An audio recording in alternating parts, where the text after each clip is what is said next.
Presidente. Queria também começar por cumprimentar a todos os presentes, as oradoras, em nome do Grupo Parlamentar do Partido Comunista Português, de agradecer os contributos que aqui recolhemos hoje nesta manhã e dizer que hoje aprendi aqui uma coisa muito importante, é que a verticalidade que o Governo anuncia de grande modernidade daquilo que quer hoje fazer na educação é uma coisa que de moderno tem pouco e recupera, do ponto de vista da didática e da pedagogia, opções pedagógicas que cabiam numa escola que não a escola pública que foi conquistada em Portugal apenas há 40 anos com o 25 de Abril e por isso mantemos e manteremos sempre preocupações e vigilância sobre esta matéria. A escola pública no nosso país é uma conquista ainda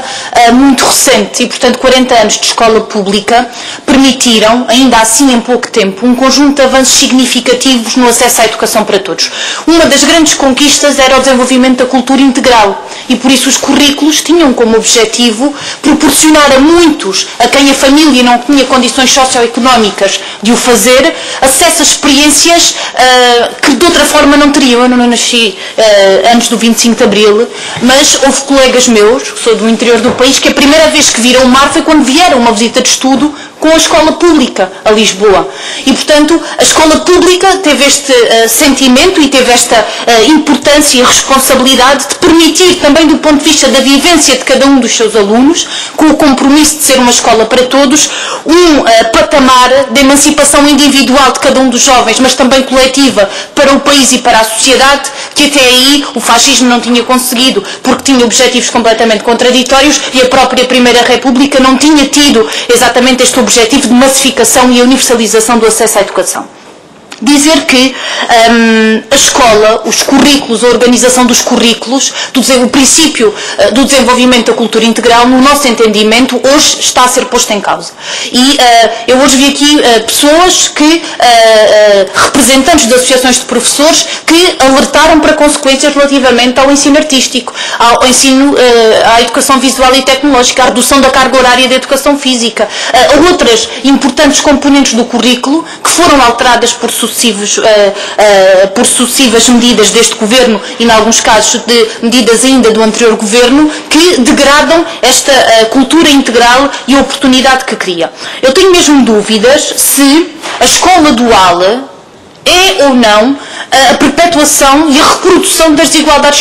socioeconómicas. Não é, ou melhor, é a escola para todos porque eles estarão lá, mas não terão acesso aos mesmos conteúdos curriculares. E isto é profundamente retrógrado, porque quando nós entendemos que há alunos que devem estudar as obras literárias, as clássicas e as outras, porque isso é fundamental para a sua formação como indivíduos, mas que outros só precisam de fazer uma carta de recomendação, eles estão todos na escola. Mas a escola não está a garantir, com os meios que tem ao seu dispor, a igualdade de oportunidades para todos e, no nosso entendimento, isso é negativo. Mas também não é por acaso que muitas das medidas, e o anterior Governo do Partido Socialista assumiu um compromisso que este Governo mantém, de encaminhamento de 50% dos alunos para as vias profissionalizantes, sabendo que as vias profissionalizantes assumiam, do ponto de vista do currículo e da pedagogia, uma visão mais desvalorizada da sua componente científica e da sua componente geral. E nós entendemos que isso é negativo e merece uma vigilância de parte de todos e da comunidade educativa também, designadamente no que diz respeito à escola dual e ao ensino vocacional. Também o seguinte, eu não sei se a escola, se a sociedade deve ser o reflexo da escola ou se a escola deve ser o reflexo da sociedade. Na verdade, a escola não é uma ilha e, portanto, os problemas da sociedade têm reflexo também no dia-a-dia das escolas e na sua vida, e hoje existe estudo às escolas. Hoje as escolas, designadamente a escola pública, está confrontada com todas as exigências, mas com cada vez menos meios. E isto é profundamente é ingrato para a escola, que é exigir cada vez mais à escola pública ao mesmo tempo que se desvaloriza cada vez mais os seus instrumentos para intervir e os seus profissionais. E eu não me queria alongar muito, mas há pouco, quando houve uma oradora que mostrou aqui um slide muito interessante, que era o dos estúpidos, o dos mais ou menos interessantes e dos notáveis, que eram 2%, eu lembrei-me de uma coisa que foi do programa de matemática e da alteração ao programa de matemáticas que este Governo fez e do discurso do Sr. Ministro sobre a excelência. E depois fui ver, mas esta data deste slide é de 1934. E aí fiquei muito preocupada, porque de facto a pedagogia que inspira o Sr. Ministro é de 1934 e portanto isto não tem nada a ver de progresso e de avanço e preocupa-nos muito. Sobre a questão do pacto, dizer o seguinte: nós estamos sempre disponíveis e no que diz respeito à lei de bases estaremos sempre disponíveis para fazer um pacto para o seu cumprimento.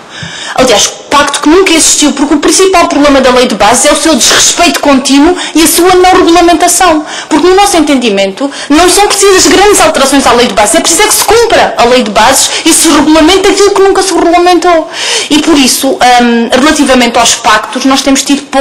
mais experiências com os pactos, porque ainda recentemente houve um pacto, que foi o pacto da Troika, que foi subscrito por 3 partidos, mas que teve impactos muito negativos na vida das escolas. Foram mais de 1.300 milhões de euros, foram despedimentos de professores, foi mega agrupamento, foi reorganização curricular que não responde àquilo que as escolas precisam e, portanto, este pacto que aconteceu e que foi subscrito por PS, PSD e CDS assenta numa continuidade política em relação à educação, porque eu acho também que uma análise mais,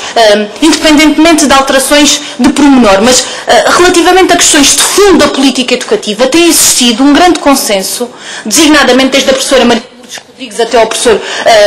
Nuno Crato, sobre aquilo que deve ser a escola pública. E nós entendemos que o problema é esse. Foi esse pacto no sentido de não garantir uma escola pública para todos, no sentido do seu, enquanto instrumento de emancipação de cada um dos jovens, mas do país, mas uma escola que reproduz desigualdades económicas e sociais. E isso, no nosso entendimento, é negativo e, por isso, pactos, certamente que sim, mas para que se cumpra a Lei de Bases e a Constituição da República Portuguesa.